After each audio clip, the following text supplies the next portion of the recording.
വേനൽ മഴയ്ക്കൊപ്പം വീശിയടിച്ച ശക്തമായ കാറ്റിൽ മൂവാറ്റുപുഴ മേഖലയിൽ വ്യാപക കൃഷിനാശം. പായിപ്ര പഞ്ചായത്തിൽ 5 ലക്ഷത്തോളം രൂപയുടെ ഏത്തവാഴ കൃഷിയാണ് കാറ്റിലും മഴയിലും നശിച്ചത്. പായിപ്ര പഞ്ചായത്തിലെ വിവിധ സ്ഥലങ്ങളിൽ വലിയ കൃഷിനാശമാണ് വീശിയടിച്ച കാറ്റ് സൃഷ്ടിച്ചത്.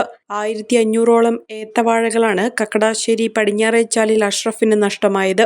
വിളവെടുപ്പിന് പാകമായ വാഴകളാണ് എല്ലാം. കുലച്ച് മൂപ്പെത്തിയ വാഴകൾ വിളവെടുക്കാൻ ദിവസങ്ങൾ മാത്രം ബാക്കി നിൽക്കെയാണ് ഒടിഞ്ഞു വീണത്.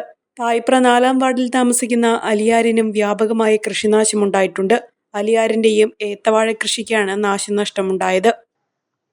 10-25,000 രൂപ മുടക്കായി വാഴ. 25,000 പാട്ടം കൊടുത്ത് എടുത്തേണ്ട സ്ഥലമാണ്. 10-400 വാഴ ഉണ്ടായിരുന്നു. വളമൊക്കെ ഇട്ട് വെട്ടിമൂടി കൊലച്ച് തുടങ്ങിയ വാഴയാണ്. ആ വാഴയായി പോയി കിടക്കണം. ഇത് നമ്മളിപ്പോൾ ആരോട് പറയാൻ പറ്റും? 10-50 രൂപ മുടക്കുന്നുണ്ട്. ഇപ്പം 400 വാഴയുണ്ട്. ഇത് 400 വാഴ കുറച്ച് കുലച്ചു തുടങ്ങിയ വാഴ. അങ്ങേറ്റത്തൊക്കെ വാഴ കുലച്ചു തുടങ്ങി. 10-50 വാഴ കുലച്ചിട്ടുണ്ട്. കുറേ തൂങ്ങി ആയ വാഴ 5-10 അതിലും പോയി. ലക്ഷക്കണക്കിന് രൂപയുടെ നാശനഷ്ടമാണ് വേനൽ മഴ സൃഷ്ടിച്ചിരിക്കുന്നത്. പായിപ്ര മേഖലയിൽ തെങ്ങ് വീണ് വീട്ടമ്മയ്ക്ക് പരിക്കേറ്റിരുന്നു.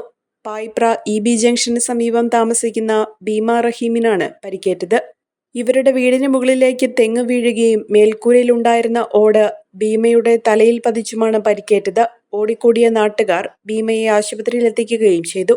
വീട്ടിൽ ഭീമയുടെ ഭർത്തൃമാതാപിതാക്കൾ ഉണ്ടായിരുന്നെങ്കിലും ആർക്കും പരിക്കില്ല. പഠനത്തിനപ്പുറം ജീവിതം തൊട്ടറിയാം. ഭാവിയെ രൂപപ്പെടുത്തുന്ന അറിവിന്റെ തിരുമുറ്റം നിർമ്മല കോളേജ് മൂവാറ്റുപുഴ. റാങ്കുകളുടെ തിളക്കമാർന്ന പാരമ്പര്യം. NAC A++ മികവിന്റെ കരുത്തിൽ വിജയത്തിലേക്കുള്ള നിങ്ങളുടെ ഉറച്ച ചുവടുവെപ്പ്. ഇവിടെ സ്വപ്നങ്ങൾക്ക് ചിറകുകളുണ്ട്. നിങ്ങളുടെ സർഗാത്മകതയെ ലോകത്തിന് മുന്നിലെത്തിക്കാൻ നിർമ്മല കൂടെയുണ്ട്. വെറുമൊരു ബിരുദമല്ല, മികച്ചൊരു കരിയർ. ആധുനിക സൗകര്യങ്ങളും സുരക്ഷിതമായ ഹോസ്റ്റലുകളും ഇവിടെ നിങ്ങൾക്കായി ഒരുങ്ങുന്നു. 2026-27 അഡ്മിഷനുകൾ ആരംഭിച്ചു. ഇന്ന് തന്നെ അപേക്ഷിക്കൂ.